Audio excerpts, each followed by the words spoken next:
تمام دوست احباب اور ہماری بہنیں جہاں تک آواز پہنچ رہی ہے، عقیدت و احترام بڑی تعظیم کے ساتھ درود شریف پڑھ لیں۔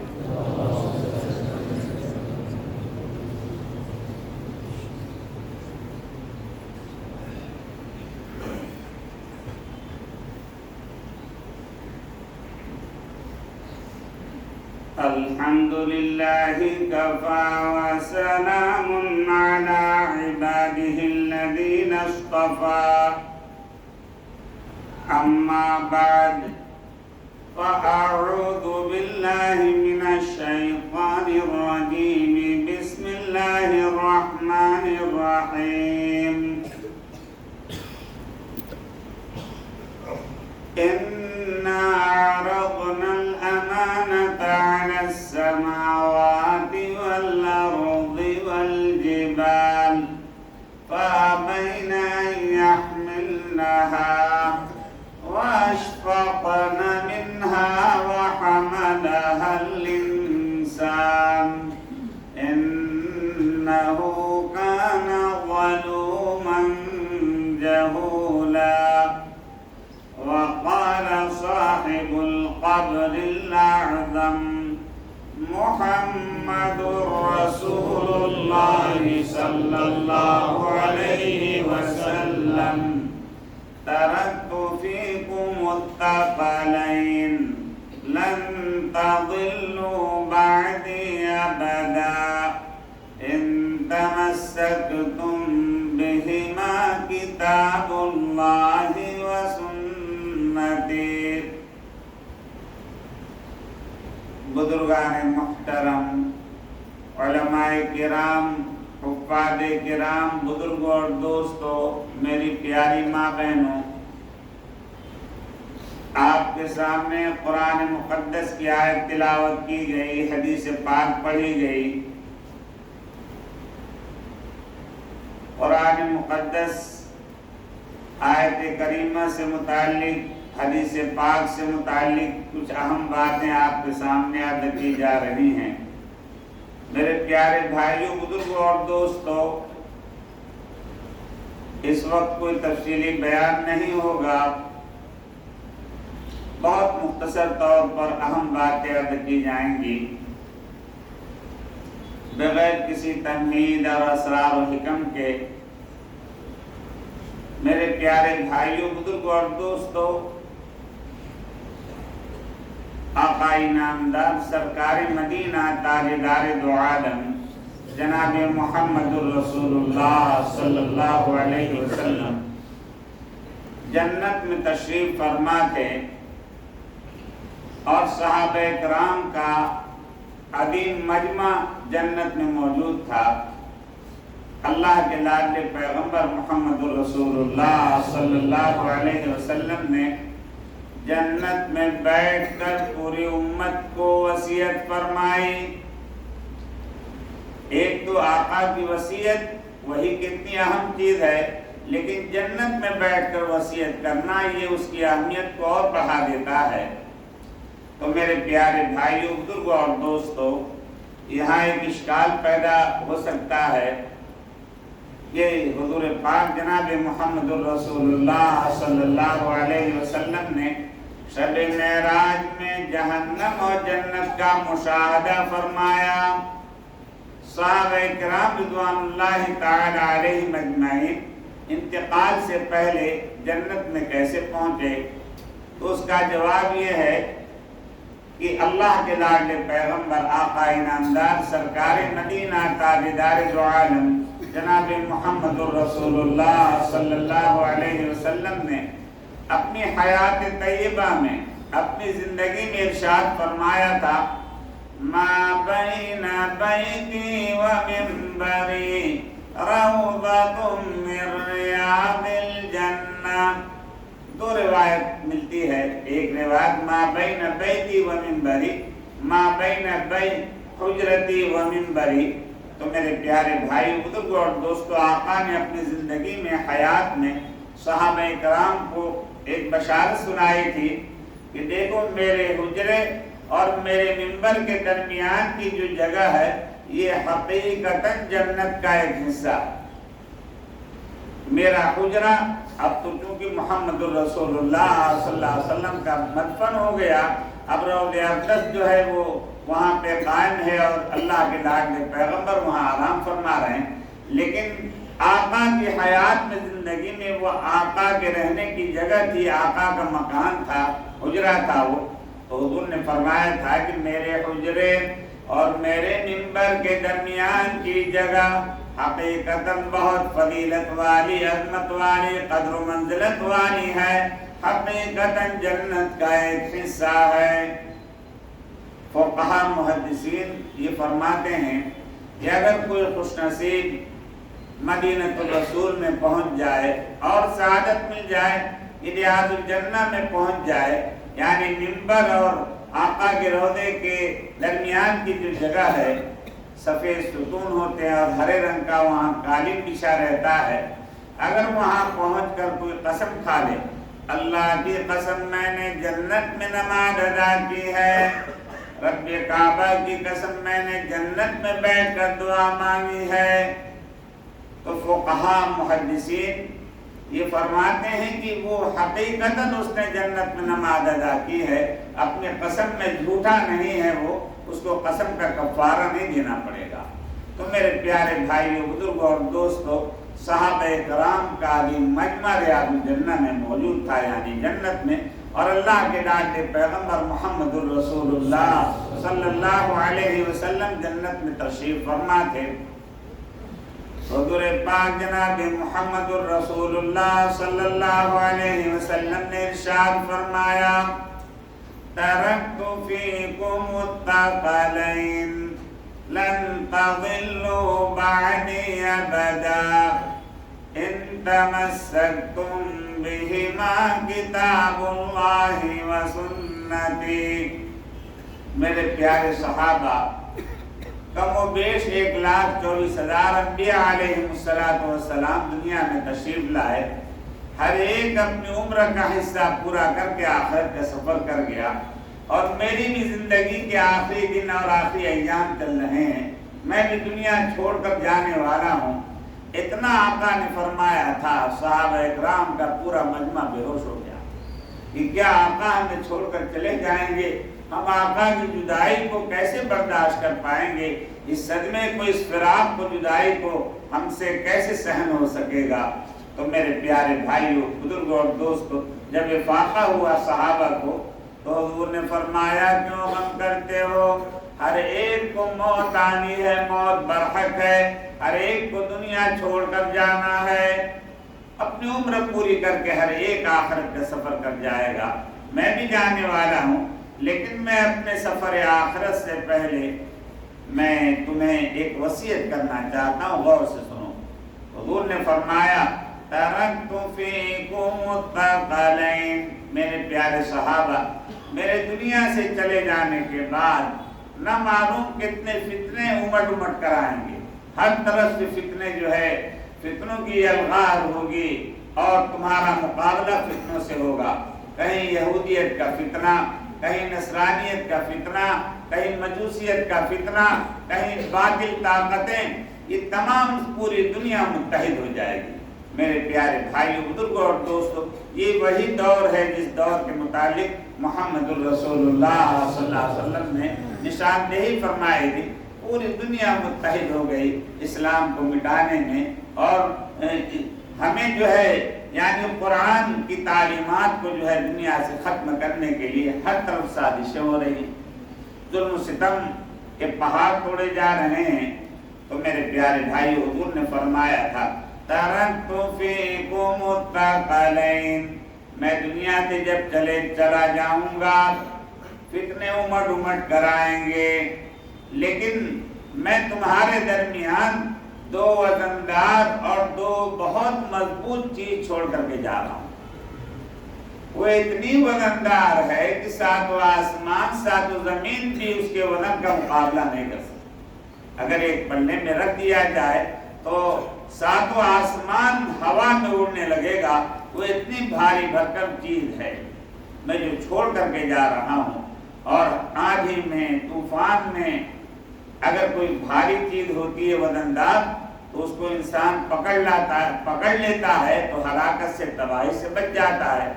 اگر سمندر میں ہو بڑی چٹان بڑا پہاڑ مل جائے اس کو پکڑ لے تو سمندر کی موجیں جو ہے اس کے تلاطم اس کے تھپیڑے سے انسان ڈوبنے سے بچ جاتا ہے۔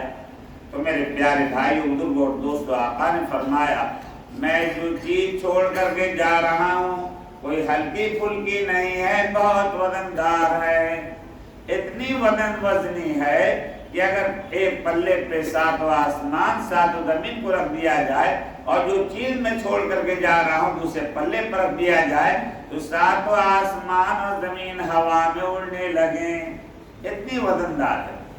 اللہ اکبر۔ پھر آقا نے فرمایا وہ 2 چیزیں کیا ہیں؟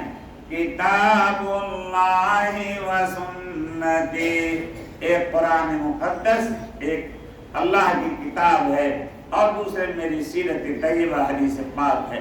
اگر ان دونوں چیزوں کو تم مضبوطی کے ساتھ تھامے رہو گے لن تضلوا بعدی ابدا، میرے دنیا سے چلے جانے کے بعد ہرگز تم کبھی گمراہ نہیں ہو سکتے، تمہارا ایمان پر قائم رہنا آسان ہوگا۔ اور اگر انہی 2 چیزوں کو تم نے چھوڑ دیا، ان پر عمل چھوڑ دیا اور اس کا پڑھنا پڑھانا چھوڑ دیا تو سمجھ لو کہ تم سب ہلاک ہو جاؤ گے، تم سب برباد ہو جاؤ گے۔ تو میرے پیارے بھائیوں بزرگوں اور دوستوں، اگر ہم یہ چاہتے ہیں کہ ہمارا ایمان محفوظ رہے، ہم ایمان پر قائم رہیں اور ہمارا دین محفوظ رہے تو ہمیں قرآن اور حدیث پر جو ہے مضبوطی کے ساتھ عمل کرنا ہوگا۔ میرے پیارے بھائیوں بزرگوں اور دوستوں، جب بھی بلائیں مصیبتیں دنیا میں آئی ہیں تو قرآن مقدس کی برکت کی وجہ سے اللہ نے بلاؤں کو دور فرما دیا، اور ایسی ایسی بلائیں جو پورے ملک کو ہلاک کرنے والی بلائیں تھیں۔ میرے پیارے بھائیوں، مورخ ابن بطوطہ نے بڑی عجیب بات لکھی ہے کہ پہلے زمانے میں جو تاجر ہوتے تھے وہ دنیا دار نہیں ہوتے۔ آج تو تاجر تجارت کا مقصد صرف مال کمانا، اس زمانے میں تاجر ایسے ہوتے تھے کہ تجارت بھی کرتے تھے اور دین اور اعلاء کلمت اللہ کا نام کیسے پوری دنیا میں عام ہو جائے، کیسے اللہ کا دین پوری دنیا میں عام ہو جائے، اس کے بارے میں پوری کوشش میں لگے رہتے تھے۔ تو عرب کے علاقے سے ایک بہت بڑا قافلہ کئی کشتیاں جوڑ کر کے انہوں نے بنایا اور بہت بڑا قافلہ جو ہے تجارتی سمندر میں سفر کر رہا تھا۔ اس زمانے میں مشینری دور تھانے ترپال تان کر کے اس سفر طے کرتے تھے۔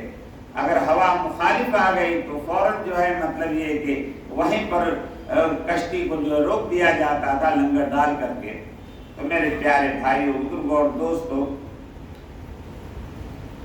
سمندر کے تلاطم اور سمندر کی موجوں نے کشتی کو توڑ دیا، تمام قافلے والے ڈوب گئے، غرقاب ہو گئے، اور ایک شخص جو ہے جس کا نام تھا ابو بکر، صالح نوجوان ابو بکر، کشتی کا ایک بڑا تختہ اس کو مل گیا، اس پر یہ بیٹھ گیا، اپنے ہاتھ کے حرکت سے آہستہ آہستہ پانی کو کھینچتا تھا، اور آہستہ آہستہ 3 دن کے بعد جو ہے وہ سماٹا کے علاقے میں جو ہے جا کر کے وہ تختہ لگا، اور جلدی سے وہ جیسے ہی تختے سے کود کر کے خشکی میں اترا ہے، گھاس وہاں پر تھی، جلدی اس نے گھاس کو نوچ کر کے کھانا شروع کیا، تاکہ ان کی بھوکا پیاسا تھا کہ کچھ قوت پیدا ہو جائے، طاقت آ جائے۔